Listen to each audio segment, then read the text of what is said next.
Shalom Bapak Ibu sekalian yang dikasihi Tuhan, salam sehat dan salam sejahtera dimanapun Bapak Ibu berada. Kembali kita akan mulaikan hari kita dengan merenungkan sebagian dari pada firman Tuhan, dan tema yang saya angkat pada pagi hari ini adalah berhati-hati, berhati-hati. Adapun ayat yang saya angkat pada pagi hari ini adalah dari 1 Korintus 10 ayat yang ke-12. Demikian bunyi firman Tuhan. Sebab itu siapa yang menyangka bahwa ia teguh berdiri, hati-hatilah supaya ia jangan tuh. Bapak Ibu sekalian, kita mengenal dengan baik kisah mengenai Yusuf, di mana Yusuf adalah orang yang dipakai Tuhan secara luar biasa, dan pada akhirnya dialah pembuka pintu bagi bangsa Israel untuk sementara waktu terpelihara hidup mereka di Mesir. Namun dalam Yusuf mewujudkan rencana Tuhan di dalam hidupnya, ada satu kejadian yang mungkin kita sama-sama tahu, yaitu ketika ia di tengah-tengah kepercayaan yang begitu tinggi dari Potifar, di tengah-tengah dalam tanda kutip barangkali kesuksesannya untuk menjadi kepala rumah tangga Potifar, disitulah pencobaan itu datang. Disitulah istri Potifar berusaha menggoda Yusuf, dan di saat itu Yusuf dicobai oleh dirinya sendiri. Namun firman Tuhan menceritakan bahwa dia berhasil menang, walaupun konsekuensi yang diterimanya sesudah itu tidak enak bagi dirinya sendiri. Demikian pula kalau kita membaca kisah mengenai Daud. Di tengah-tengah kesuksesannya sebagai raja Israel pada saat itu, dia ketika suatu sore dia berjalan-jalan di sotoh rumahnya, dia melihat sosok Batsheba sedang mandi.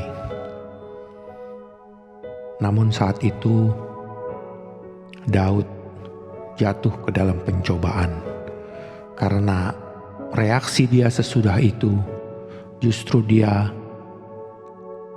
merancangkan suatu peperangan di mana Uria berperang paling depan sehingga dia mati terbunuh, dan akhirnya Batsheba menjadi istri daripada Daud. Demikian pula kalau kita ingat kisah mengenai Samson. Di tengah-tengah kehebatannya, di tengah-tengah kekuatannya yang Tuhan berikan kepadanya, ketika dia menjadi hakim pada saat itu atas orang Israel, dan dia mampu mengalahkan musuh-musuhnya dengan kekuatannya yang luar biasa, dia pun menghadapi pencobaan dari dirinya sendiri ketika dia bertemu dengan Delilah. Nah, Bapak Ibu sekalian, tiga tokoh ini, baik Yusuf, Daud maupun Samson, adalah orang-orang yang dipilih Tuhan, orang-orang yang disertai Tuhan. Tetapi ada satu kejadian di mana mereka harus menang atas dirinya sendiri. Kalau berbicara kemenangan melawan musuh, Daud sudah sering melakukannya, mengalahkan musuh-musuh bangsa Israel pada saat itu. Dia juga berpengalaman mengawal domba-dombanya, mengalahkan binatang-binatang buas. Namun di satu titik dia harus berperang melawan dirinya sendiri, menang atas pencobaan, menang atas suatu pencobaan yang muncul dari dalam dirinya sendiri ketika dia melihat Batsheba. Demikian pula Samson. Berbicara mengenai kemenangan dengan kekuatan yang luar biasa yang Tuhan anugerahkan pada dia, tidak sulit bagi dia untuk menang. Namun di satu titik dia harus menang melawan pencobaan yang datang dari dirinya sendiri menghadapi Delilah. Dan firman Tuhan yang baru saja kita baca mengingatkan kepada kita. Dikatakan supaya kita, siapa yang menyangka bahwa ia teguh berdiri, hati-hatilah supaya ia jangan jatuh. Bapak Ibu, barangkali hari ini hidup kita diberkati Tuhan. Barangkali kita merasa semuanya berjalan dengan baik. Apakah itu keluarga kita, pekerjaan kita, atau pendidikan kita, ataupun mungkin dalam bidang pelayanan kita semuanya berjalan dengan baik. Tetapi biarlah kita tetap berhati-hati supaya kita jangan jatuh. Kita juga tahu bahwa di dalam suratan Yakobus dikatakan bahwa setiap orang dicobai oleh dirinya sendiri. Pencobaan ini bukan datang dari Allah, tetapi ia dicobai oleh dirinya sendiri. Demikian pun dengan kita, Bapak Ibu sekalian. Di tengah-tengah usaha kita untuk menyenangkan hati Tuhan, di tengah-tengah usaha kita untuk melakukan yang terbaik, melalui keluarga kita, melalui pekerjaan kita, kita pun harus berhati-hati supaya kita jangan jatuh. Biarlah kita meminta kekuatan Tuhan. Di dalam ayat selanjutnya dari 1 Korintus 10, yang satu ayat yang kita sangat terkenal di dalam ayat 13 dikatakan, pencobaan-pencobaan yang kamu alami ialah pencobaan-pencobaan biasa yang tidak melebihi kekuatan manusia. Sebab Allah setia dan karena itu ia tidak akan membiarkan kamu dicobai melampaui kekuatanmu. Pada waktu kamu dicobai, ia akan memberikan kepadamu jalan keluar sehingga kamu dapat menanggungnya. Bapak kalian, seringkali orang membaca ayat 13 ini dan mengartikannya sebagai suatu masalah.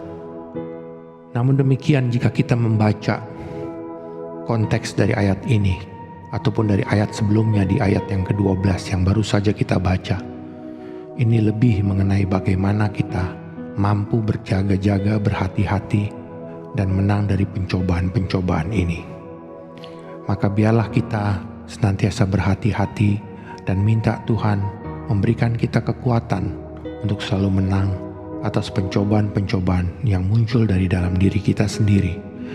Barangkali kita adalah seorang yang fasih dan pandai dalam mengelola atau mengatasi masalah. Barangkali kita adalah seorang yang cerdas atau cekatan dalam menyelesaikan tugas-tugas yang diberikan kepada kita. Tetapi jangan lupa, kita juga memiliki sebuah musuh terbesar dari dalam diri kita sendiri, yaitu keinginan-keinginan kita. Di mana hal ini dikatakan, firman Tuhan menyampaikan kita harus berhati-hati, kita harus berjaga-jaga. Dan kita minta Tuhan memberikan kekuatan untuk bisa mengalahkan musuh terbesar dari dalam diri kita sendiri. Demikian firman Tuhan pada pagi hari ini Bapak Ibu sekalian, mari kita sama-sama berdoa. Tuhan Yesus, terima kasih untuk firman-Mu dan kesempatan yang sudah kami boleh renungkan pada pagi hari ini. Tuhan tolong kami supaya kami Tuhan menjadi anak-anak-Mu yang juga berhati-hati dan berjaga-jaga dalam hidup kami. Di dalam kelemahan daging kami Tuhan, apalagi di zaman akhir ini di mana kami boleh melihat begitu banyak Tuhan hal-hal kenajisan-kenajisan yang ada di sekeliling kami.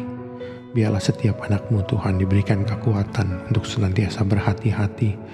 Tuhan tolong supaya kami senantiasa mampu hidup sesuai dengan apa yang dikehendaki Tuhan. Tuhan, terima kasih atas segala pertolongan-Mu dalam hidup kami, pembelaan-Mu. Ajar kami setia karena Engkau juga setia dalam memberikan jalan keluar ketika kami dicobai. Terima kasih Tuhan Yesus. Kami serahkan hari ini ke dalam tangan-Mu saja. Di dalam nama Tuhan Yesus Kristus kami sudah berdoa dan mengucap syukur. Haleluya, amin. Puji Tuhan Bapak Ibu sekalian. Selamat pagi dan selamat beraktivitas. Tuhan Yesus memberkati. Amin.